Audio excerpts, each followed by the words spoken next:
Somebody had a financial problem that came to me recently. I said, I'm going to be very honest with you. Your problem is your options. See, I dealt with this with these people when they had no money. And now God's given them blessing and they're hurting. And don't think around here, you don't have a clue. I deal with so many people, you wouldn't even have a mind of it. People that I know I'm not even making this up, they probably made $200 million last year, and most of you would know who they are. I get the phone calls. They're a mess. And here's why. Money is not your problem. Your options are. And when you have options, you have a problem. Because now you've got to be faithful with something. See, 10% of nothing is still nothing. And when you're down and out, there's nowhere else to go. If I'm laying on my back, I can't get any lower.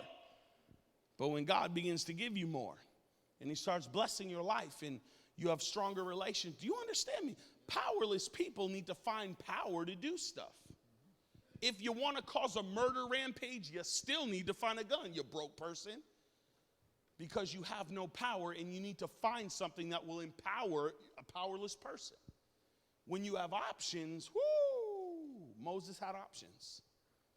And I looked at this team and I said, it'd be better if you had no money, because the options are burying you.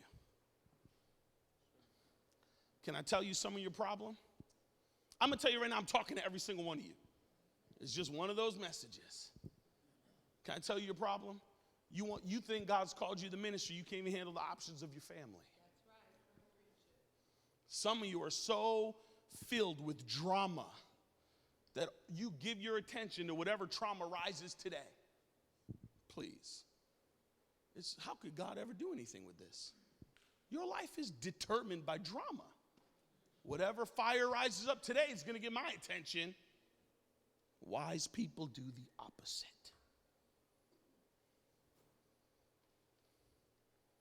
Well, I have 3 children. 2 of them are very strong, but it's always the third one that gets the negative attention. Why? Because your options are difficult for you to choose when you have priority. Moses didn't make the right choice. And the problem is, we go to group, I get phone calls all week long on how difficult it is and how much trial is arising. And if we only realize that it's God's blessing in the opportunity. That men and women that shape the world for God have realized that opposition is opportunity. That in the lowest places of my life, I look back on the moments everyone said he's absolutely finished was my moment of promotion. Oh, I hope you realize this, friends. See, we live in a church culture that if you go through difficult times, then the judgment comes. Oh, that's not how it works, friends. See, there are people that are in stupid situations, maybe because of our own issues at the time or mine or whatever. But then there's people that go through issues because God says, you're a righteous person. And I'm going to perfect my will through you. See, if you just live life flying like a fairy, then when opposition comes, you're going to be stunned. Because Jesus said oppositions will come. He said, rejoice when you go through trials of many kinds, because the testing of your faith will produce perseverance, joy, love, whatever. Are you with me? Doesn't change God's goodness, doesn't change his favor on your life. But Moses, you just didn't choose the right one, my friend. Because God is telling you to do something. And your flesh got the best of you. It's moments. Life is made up of these defining moments. I'll never forget one of the first times I met Jason Upton. He told me a horrific story of a man, loved the Lord, come on, could be any one of us. And he's working under his car with a wrench, and he had a brand new truck, idolized this thing, just got a fresh paint job, the whole deal. And here his 6-year-old picks up a wrench and runs the wrench on the side of this vehicle. The guy flipped, literally flipped on the kid. The kid wasn't responding. He picks up a hammer and he starts bashing the kid's hands until the hands are now off the child permanently. You know what happened? It wasn't him. It wasn't even, he never had a record like that. But in a moment of not even thinking, he did something that will forever change his life and his child's. It's choices. And so many of you have got, you don't beat the hands off the kid. That's crazy. But how do you respond to life? Because spiritually, you might be doing it to yourself.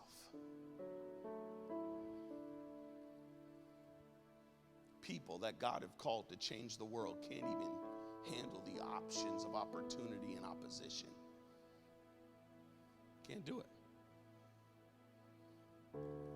You are a nurse in an ER ward, and all you do is focus on whatever hell is going on in your life. It gets your attention, it gets your passion, it gets your money, it gets your tears, and we just continue an ineffective life thinking that one day we're going to get a knock on the door and God's going to be like, now it's your time, my deliverer. I've learned in the 80 years that I've been on the earth that there's no such thing as a blown tire. And there's no such thing as an automatic increased tire. It's decisions, Moses. See, here's the thing that Jesus learned that you've got to understand. The Father just got done saying to him, this is my son in whom I'm well pleased. And then he goes into the wilderness and the enemy says, if you're the son, hold on, my friend. Did you just hear what he said over my life?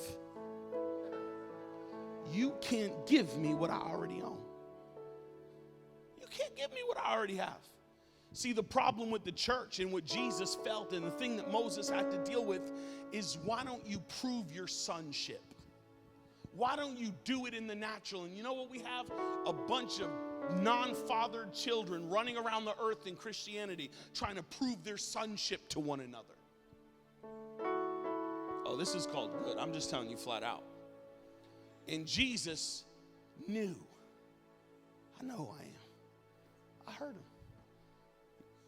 Devil, I'll not fall for that. Are you the son? If you really are, do this. I know who I am. You can't give me what I already own. And because Jesus was secure in his relationship with the Father, he didn't have to prove his will of his sonship to the enemy.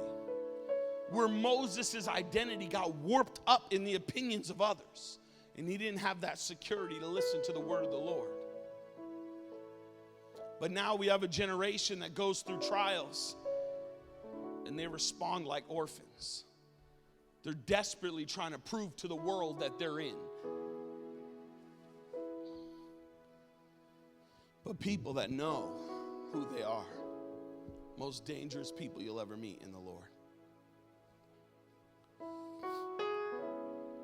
How do we handle the chances we get? How do we handle the tests that come up in our lives? Jesus didn't have to prove who he was. The Lord just said it. What do we do? Do we fight the lie in the natural, or do we continue in what we know he said?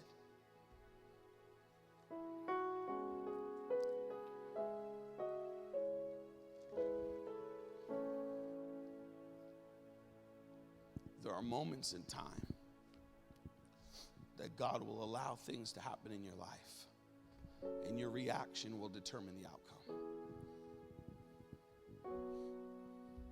It's no different than a busted pipe. It's no different than a bunch of grapes that they're trying to turn for a drink. When we get pressed, what's inside always comes out. Always comes out. Always. Just watch. Watch the angry guy under the car with his idol. Because when he's pressed, oh, I've seen it time and time. I've seen the package on the outside be as Instagram Twittered up as possible. And you just watch. How do we respond when trials come? Where do we turn when pressure comes? And you see who people are. It's astonishing to me.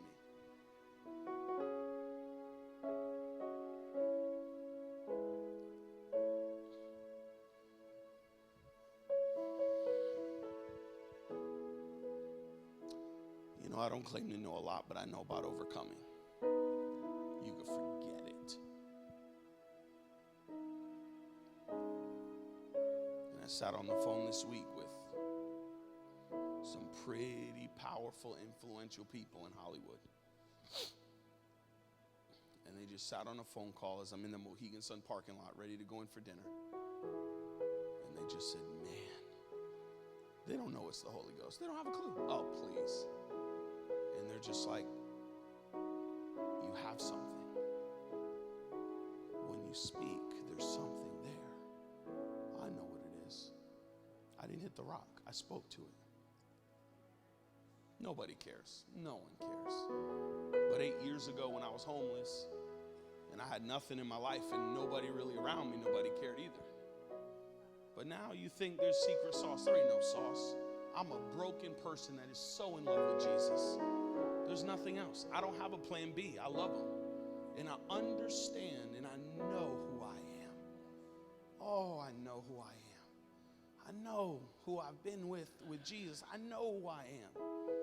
So when the waves and the crashing of this world comes and this weird political game rises up, I'm like, really? Really? I dealt with some devils on the streets. Cutthroat devils. You think that I don't read this political system? Please. And all I want is just to madly fall in love with Jesus. So when anything comes in my life, I don't care what it is, trauma, issues, abuse, whatever you face in life, you overcome. And you know that there's a peace that surpasses understanding. And when the enemy baits you with a loved one, or he baits you with a son, or he baits you with this trauma, or then you step back and you say, God, this is how it works. I wish I could tell you secrets. This is how it works. Generally, when all the lemmings are running off a cliff, that's not where you go. When trauma comes, the way everyone responds is usually wrong. Because we live in this messed up world that just gives into our earthly urges. I wish you hear me this morning. I'm not in a wilderness. And you may not be, but you better hold on to what I'm telling you. Because it's so essential. Opposition is your opportunity for promotion. But we live so long and our identity is in just the drama and the garbage of this world that it's hard for us to break out and see who we really are. Jesus passed the test, thank God. And he went on to be our Savior. The story ended well.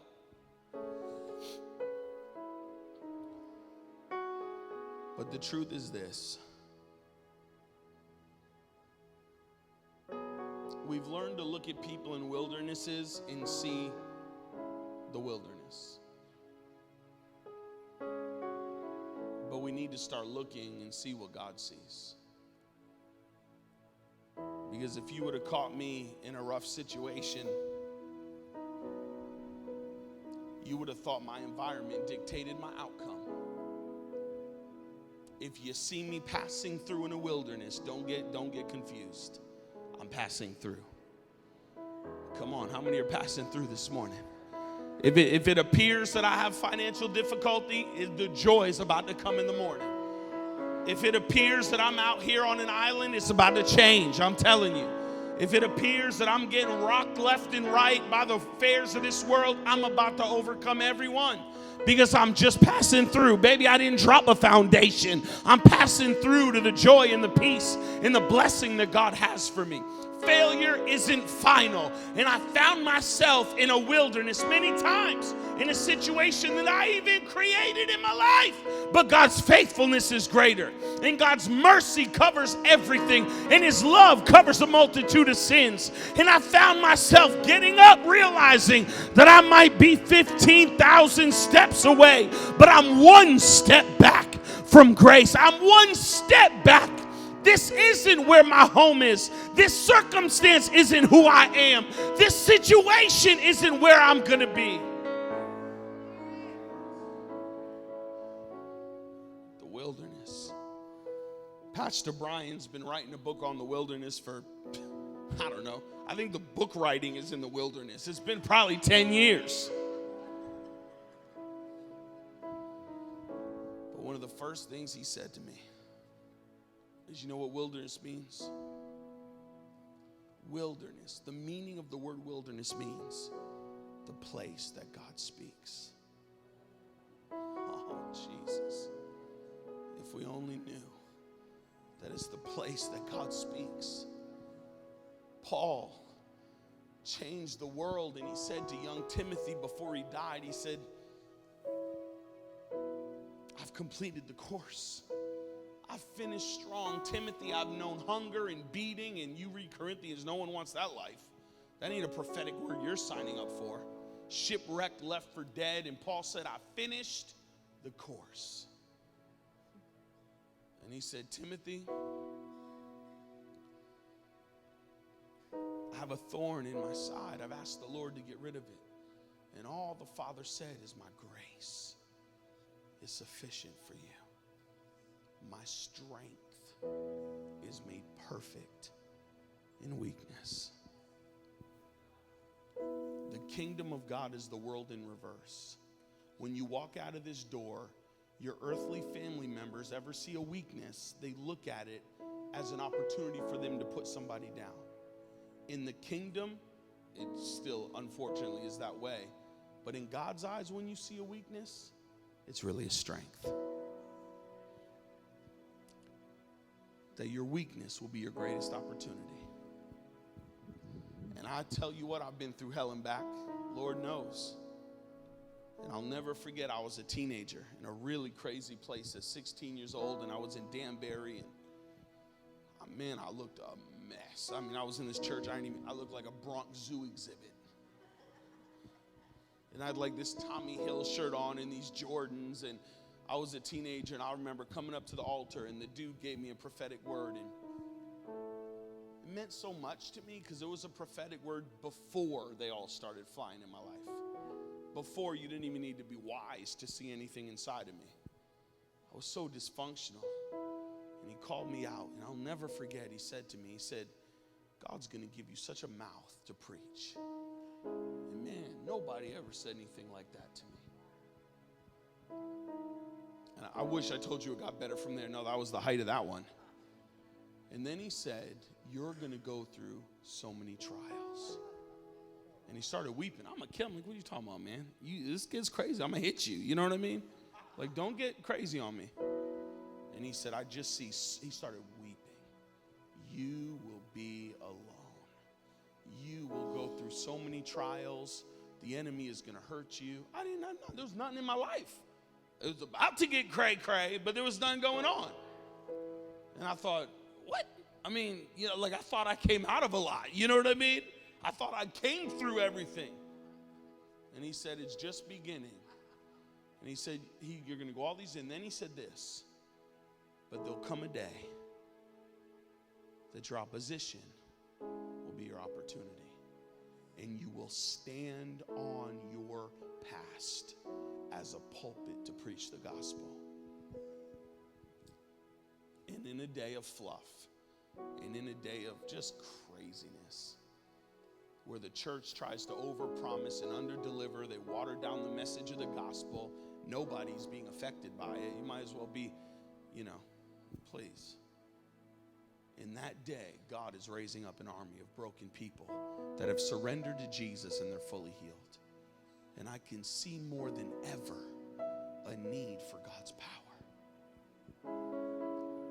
Do I know what this world will prove in the days ahead? I don't have a clue. But I'll tell you this, Jesus said it will be a great and dreadful day. So my pulse on what the world's going to do has no indication on my God, because it's going to be great. Because just like the ark, and just like finding one among you, and just like looking for someone to stand in the gap, God has a way of protecting his own. And I believe the opposite.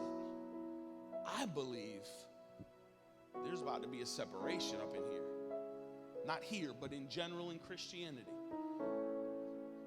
I've said it before in the book of Revelation. To the church I write, to him that overcomes. To the church of I write, to him that overcomes. God's, if you sit in a garage, you will not be a Cadillac. I don't care how long you sit there. And if you sit in church, doesn't mean you're a follower. Don't care how long you sit in this pew. We've got to overcome. We are called to be an overcoming company. Whether you feel it or not this morning, you're going to be a history maker. Whether you feel it or not, you're an overcomer. You're an overcomer. You're the head and not the tail.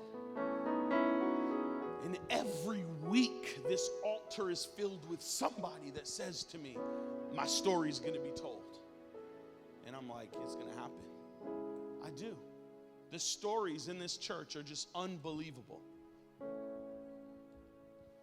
Years ago, I was driving. And we're done, I promise. Years ago, I was driving, and the Lord told me to purchase the domain, domain names, SatanLost.com. It's crazy. Why would I do that? Purchase SatanLost.com. And I had a vision of billboards all over the country. Black billboards with white lettering, www.SatanLost.com. And if you clicked on it, all it will be is your testimonies. Punching the devil in the eye. I was lost, I'm found, I was bound, I'm free. I've been freed from this sin. I was